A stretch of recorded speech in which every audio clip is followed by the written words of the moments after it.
Pues muchas gracias a todos los que nos están viendo ahorita. Mi nombre es Janet Martín. Soy una de las coprogramadoras con el programa de Cine Sin Fronteras, que es parte del Festival de Cine de Milwaukee o de Milwaukee Film. Y hoy tenemos la oportunidad de hablar un ratito con Patricio Guzmán, que es el director de la Cordillera de los Sueños. Cordillera de los Sueños va a estar en nuestra plataforma en línea que se llama Sofa Cinema por una semana. Entonces queríamos tener la oportunidad de hablar con Patricio, ya que no nos podemos ver en persona. Tal vez sí vamos a tener, podemos tener esta película parte del Festival del Cine, pero queríamos tener la oportunidad de hablar con usted. Entonces, muchas gracias por estar aquí conmigo hoy. No, gracias a ti por esta conversación tan buena que vamos a tener. Gracias. Entonces, para la gente que no ha visto las otras dos películas o documentales, ya que Cordillera de los Sueños es la última, ¿verdad? De una trilogía, ¿sí podría compartir con nosotros un poquito sobre la nostalgia de la luz y el botón de Nacar, ya que esas dos películas fueron primero antes de Cordillera de los Sueños? Mm. Nostalgia de la Luz es una película sobre algunos personajes que me llamaron la atención. Es una película donde aparece gente que estuvo torturada durante el gobierno de Pinochet, pero son personas muy, muy agradables, muy alegres, si tú quieres. Y también aparece el desierto de Atacama, que es una extensión fantástica que hay en Chile.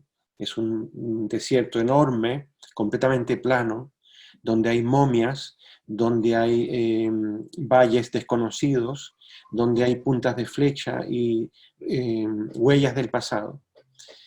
Y la película se desarrolla en esta atmósfera de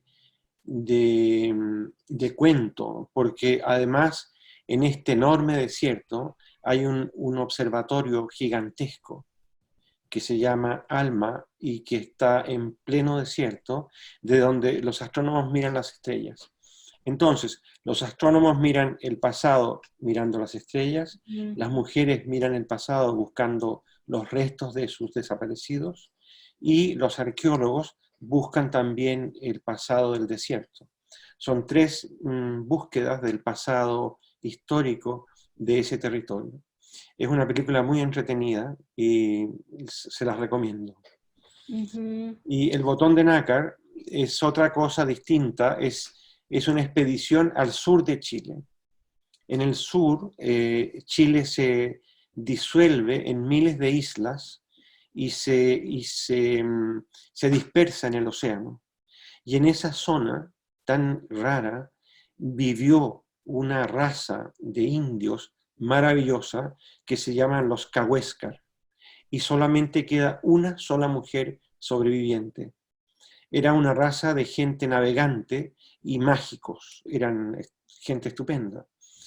Y cuento también, a la vez, que la dictadura militar arrojó al océano a miles de personas.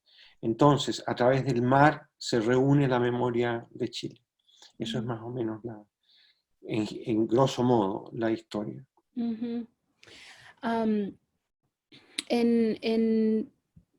Preparando para la conversación de hoy,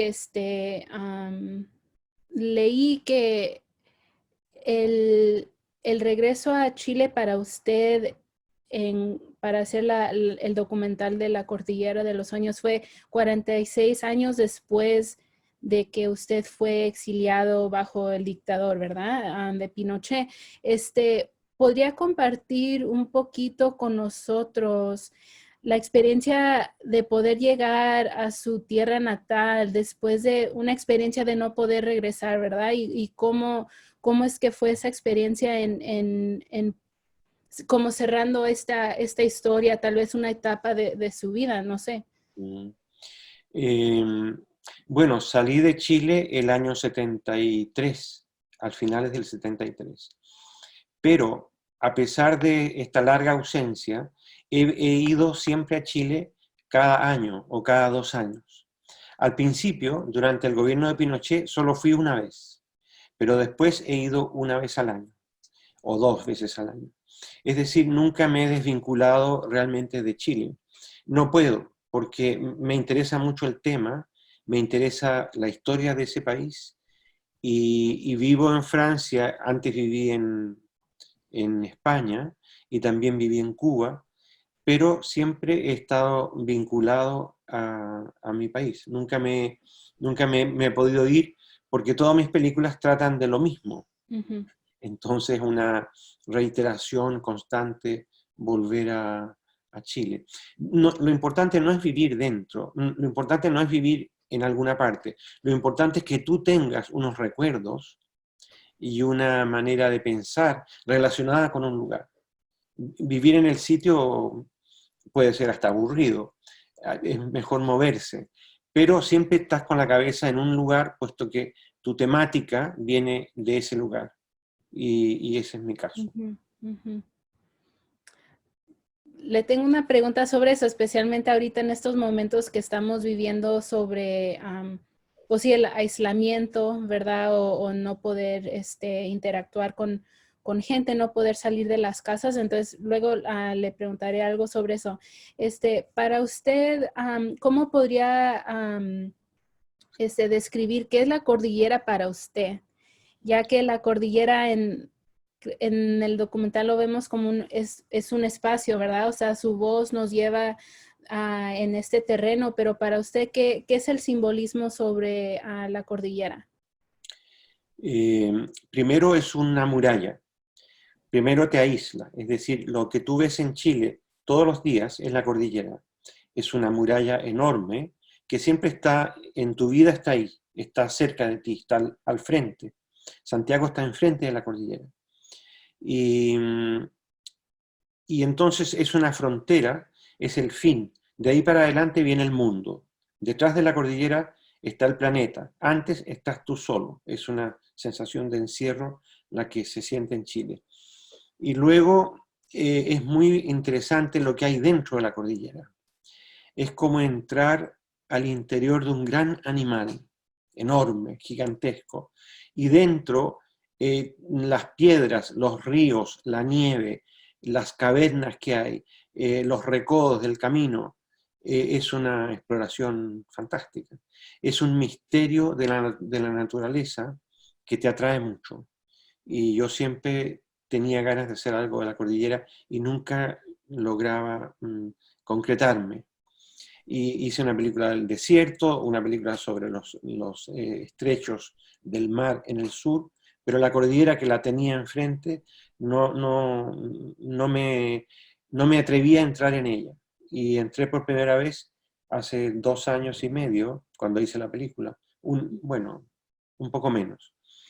Y es fantástico, es una cadena de montañas. Abres la primera puerta y hay otra montaña, abres esa segunda puerta y hay otra montaña, y otra y otra. Es una cadena enorme, donde hay caminos, donde hay huellas de los incas, y es misteriosa. Es una montaña llena de ruidos, de truenos, de lluvia que de repente cae inesperadamente. Es un lugar fantástico y nadie va. Tú sales de Santiago y avanzas 50 kilómetros hacia adentro y no hay nadie. Los chilenos, los santiaguinos, no pasean por la cordillera.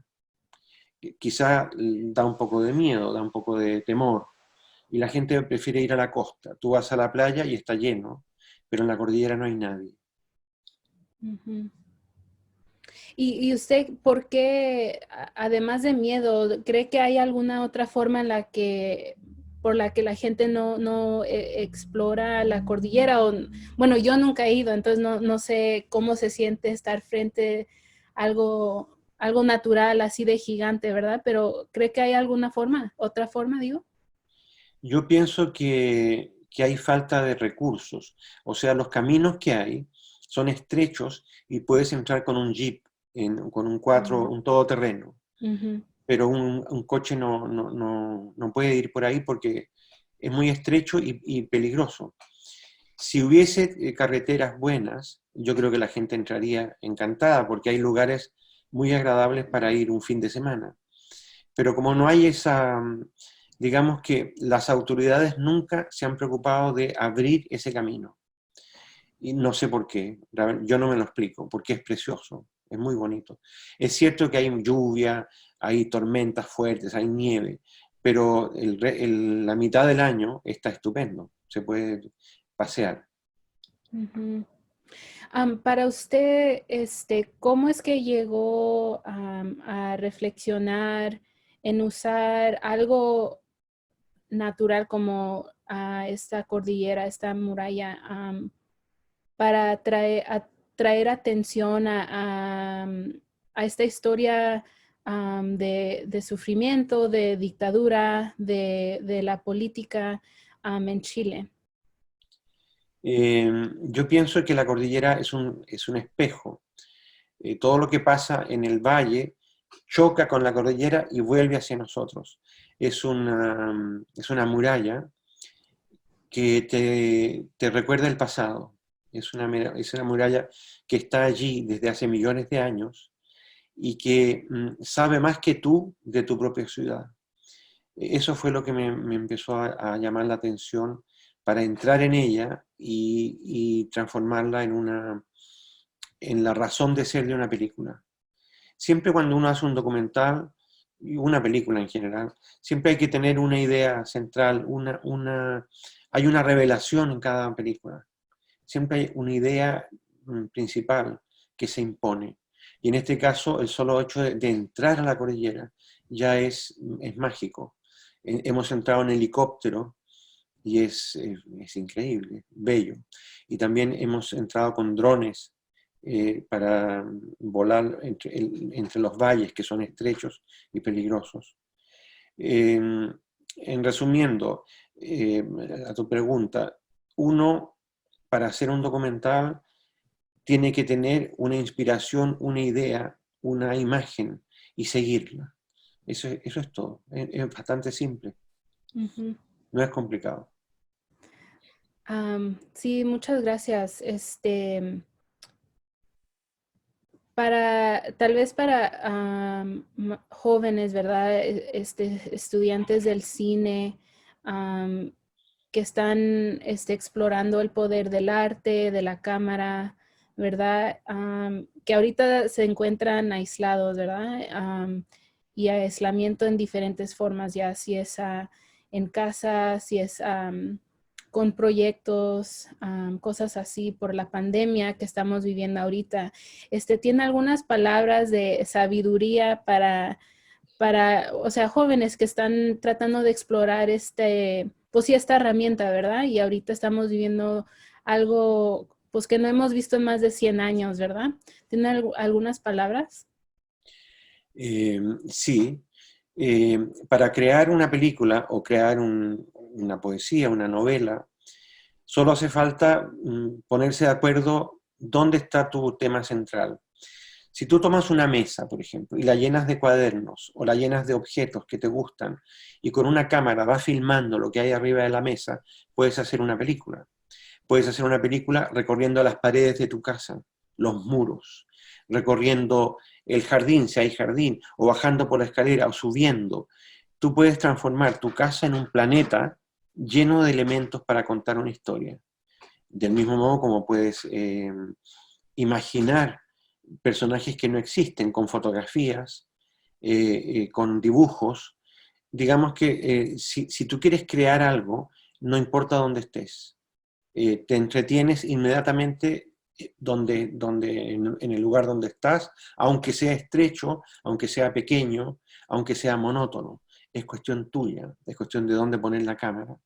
A mí me encanta jugar con la cámara en una pared, en un corredor, en el suelo, lo que se ve por la ventana, las plantas que hay en el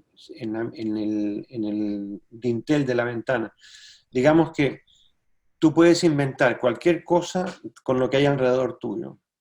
Si eres documentalista, tanto mejor, es más rápido. Si hay que usar personajes, es un poco más complicado, pero puedes hacer una película de fotos fijas, de fotografiar, poner en las fotos de los amigos diálogos que tú inventas. En fin, nunca te aburres haciendo películas. Ujú. Bueno, muchas gracias, Patricio. ¿Tiene algún otro comentario, algún otro mensaje que le gustaría compartir con la gente que va a ver este mensaje? Yo creo que lo más bonito cuando ves una película es que es una puerta, una puerta de entrada. Y tú entras y te encuentras con personajes, con paisajes, con misterios. Y entrar en una película es lo mismo que entrar en un castillo, en una ciudad que no conoces. Es como visitar, es como hacer un paseo fuera de ti mismo que te va a agradar, te va a llenar de magia. Eso es lo que yo le diría a nuestros amigos. Ujú. Y también es muy bonito cuando entras en una película, es de que entras en un lugar que no tienes idea de lo que es. Es un misterio. Aunque yo te cuente de qué va la película, tienes que verla para vivirla. Y eso es bonito porque es una sorpresa. Ujú. Sí, muchísimas gracias. Igual yo tuve gran sorpresa de cómo se empezó la historia, donde llegué al medio viendo, o sea, tanta historia no vista, por lo menos para mí, sobre los tiempos en los que ha vivido la comunidad chilena. Entonces, pues sí, muchas gracias por su trabajo también. Am, sí, en este momento no tengo ninguna otra pregunta. Muchas gracias igual por juntarse conmigo, hablar un poquito. Entonces aquí les digo a los compañeros,